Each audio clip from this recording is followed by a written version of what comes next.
I don't know why I keep looking over here. Okay. Hey, what's up, y'all? I'm Brittany. I'm known as the Witchy Virgo over on Instagram. Um, so I just recently posted a video that was like a collective message tarot reading for whoever was drawn to it. And, I posted about it and everything. So I think some people saw it, but I'm not gonna lie, I got a little insecure because I don't know. I felt like I didn't look good in that video. I know. Listen, it is what it is. We are all human. We all have our insecurities. I left it up for a little bit, but then I was like, I just can't. I don't know. And I low key feel bad, but I also feel like whoever needed to hear it heard it. You know what I mean? I hope so.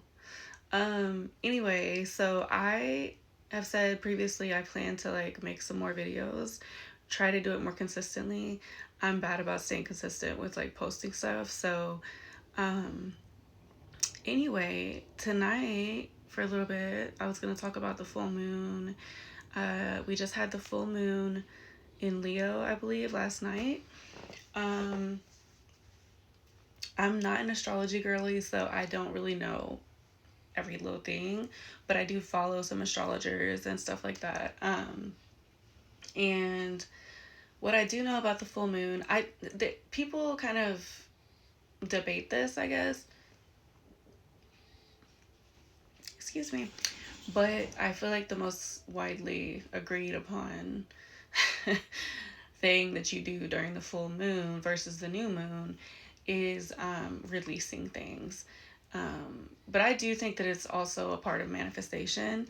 So it's like you release certain things come to an end so that other things can begin type of thing. I feel like in a way it is a manifestation. Um, and releasing things that can mean so much, releasing fear, releasing self-doubt, shame,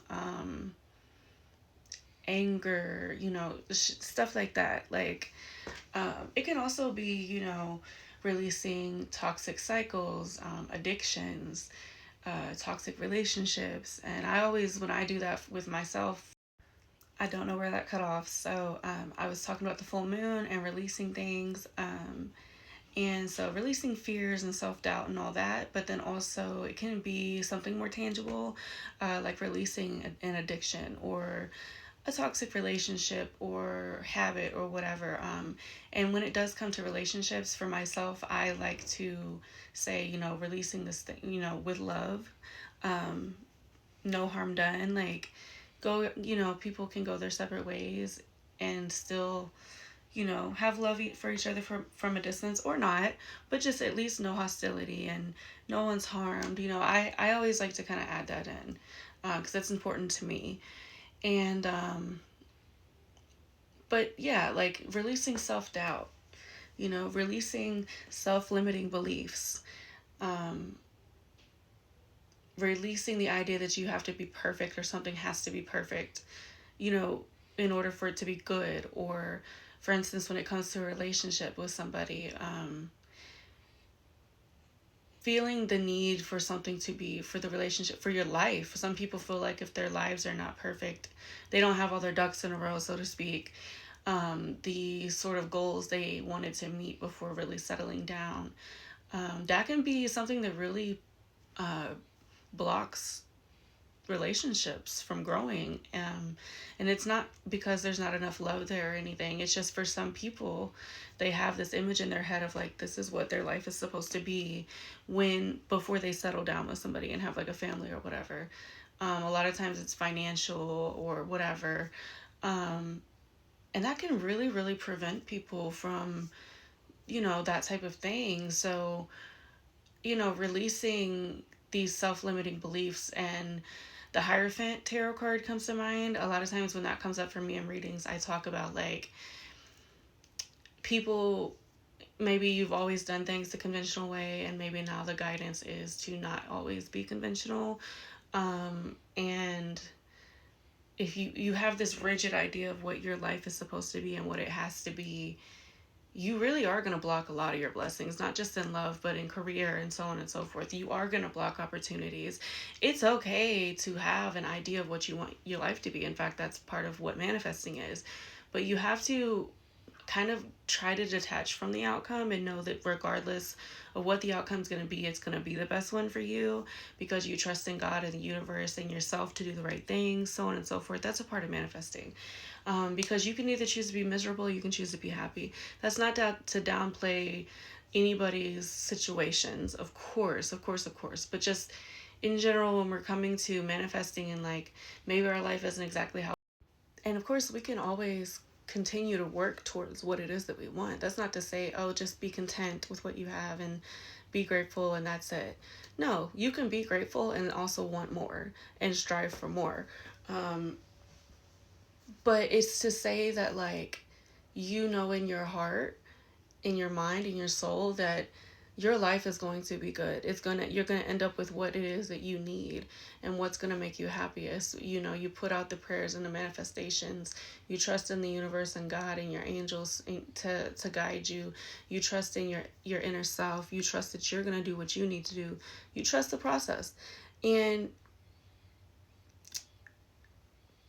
I don't know, I think sometimes we just need to think that way because, like I said, you can either choose to be happy or miserable in your situation, regardless of what it is. It's all like a mental thing, right? um that's not to invalidate anything you're going through or have been through or anything like that. It's just more of a way for you to, in your mind, like, control. You can control this, right?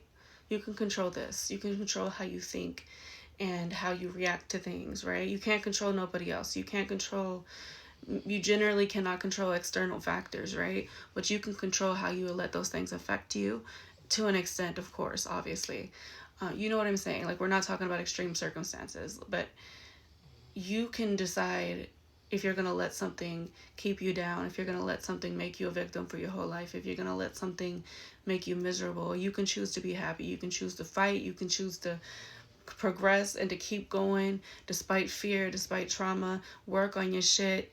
You know what I mean? Because that old saying, uh, your trauma is not your fault. You didn't deserve it. It wasn't fair. It shouldn't have happened. But your healing, that is your responsibility. Nobody else can do that for you. And that's the difference between whether you're going to let that shit make you miserable for your whole life or if you're going to move beyond it, grow from it, and become better and have better. That is a strong message for people. Wow, that really just kind of came. I really came on here. I wasn't really sure exactly what I was going to talk about. I was going to talk about the full moon, obviously, and kind of what you do with that. Um, and that was a big message, I think, for me, but also a lot of you out here watching. Wow, thank you, Spirit. But also, like I said, with the full moon and releasing stuff, this can be something where you're just like in your mind, you know, or saying out loud these things that you want to release from your life and all these things. And while bringing in, you know, maybe good things. There are times like I've done it with the full moon or like the new year. So you could certainly use this if you would like, from me to you. I don't mind a tip, okay? Cash App. Anyway, no. You can do this for the new year. You can do this maybe on your birthday, I just heard. You can do it with the full moon, whatever you really feel. And a lot of times it goes good with like when you're cleaning your house and stuff and you like sweeping out the dirt. And you can say this as well. And it's out with the old and in with the new. Goodbye to the bad, hello to the good. And when I say that, I like to imagine any sort of negative energy being resourced as positive energy into the world. So I imagine it literally going into the ground, like the Earth's core and the Earth, you know, kind of, I can't think of the right word, but like transmuting it, changing it essentially into positive energy and whatever. That's just whatever. It's like I am big on like literally imagining things. Like I'm viewing pictures in my mind when I'm, or videos in my mind when I'm manifesting. I like to be able to actually see, you know what I'm saying? Um, anyway, that's a quick little like release spell. Um, and cleaning is a good thing to do when you do this too. Um, And you could do like you could burn a candle or some incense or sage with the windows open, of course. Um, but you could really just think it in your mind and just, you know what I mean? It's like setting a goal, setting an intention. So yeah, that just passed. Generally, from what I've heard and read, people tend to do more manifesting and those types of things on like the new moon, but everybody kind of does, everybody has different beliefs. So I am not like big on all of the phases of the moon. Like I'm not that into all of that as some people are. I think part of it is I've just been lazy on like studying that type of stuff, like more of the astrology and kind of astronomy side of things, of following the planets and the phases of the moon and all that. It's a lot. So I really have just not gotten into it, but I do follow some astrologers that I trust, as as much as you can trust, and I've read up on some of it. So I don't feel qualified to be giving you all like an in-depth like full moon. This is, but these are just kind of some of the things that I do, and I know some other people do. I'm sure there's a lot of ways to like, yeah. But anyway, tell me in the comments if you did do anything for the full moon. Sometimes people like to have gatherings and like do like a bonfire, and you can like throw paper, write down the things you want to, whatever, throw paper into the fire. We could, anyway. I will say though, I've always, while I'm like not interested in like space necessarily or anything, like the idea of like being an astronaut and going to space, like I'm good. But I have still always been fascinated at looking at the sky since I was a kid. I would like watch the clouds and like I don't know, I've always been a little woo woo with stuff. So like I would like look at the clouds and see if like I could see things and like shapes and stuff. They say like sometimes you can see like whatever, and I would try to see if like I don't know. I loved staring at the sky, and I still do. Um Day or night, and it makes me think of the what is that called? Watching Heaven. Oh my god, with Halle Berry. It's a Zora Neale Hurston, I believe is her. It was a book she wrote, and then it was turned. Their Eyes Were Watching God. I think that's what it's called.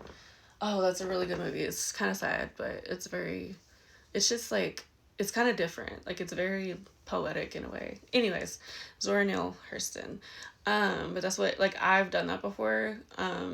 When my eyes can take it, if it's like bright outside, like laying in the water and just like looking up at the sky. It's just so peaceful, and it's just very like I feel like looking at the sky, it makes you feel, I don't know. It's just very, I've always been fascinated by it. Cause it's like, what the heck is up there? And obviously like I've been in a plane before, so I can see that part. But, I love the idea of like looking in a telescope and seeing, and I've taken a picture of the moon, a couple of pictures with a decent camera that actually you can see the craters, and like it looks really cool. It looks like what you would see in a telescope, and just a little humble brag. I have not been able to do that again since I took those pictures. But anyway, so I'm always gonna be that girl that's like, oh my god, look at the moon. Oh my god, look at the sky. Oh my god, look at that cloud. Like that's me. Like going outside when it's raining, standing on the porch when it's thunderstorming. I got that from my grandma, I think. Um, like that type shit. Like I'm always gonna like look for the lightning, and like feel kind of like when it thunders. Like that's just me. Okay, that was so corny and cheesy, but I'm not even lying, y'all. That's me. That's just who I am. Okay. I love looking at the stars. Like, yeah, it's super cool. I don't know what the fuck this video just turned into, y'all, but anyway. Yeah, so yeah, let me know in the comments if you like celebrate the full moon or do any rituals or anything like that.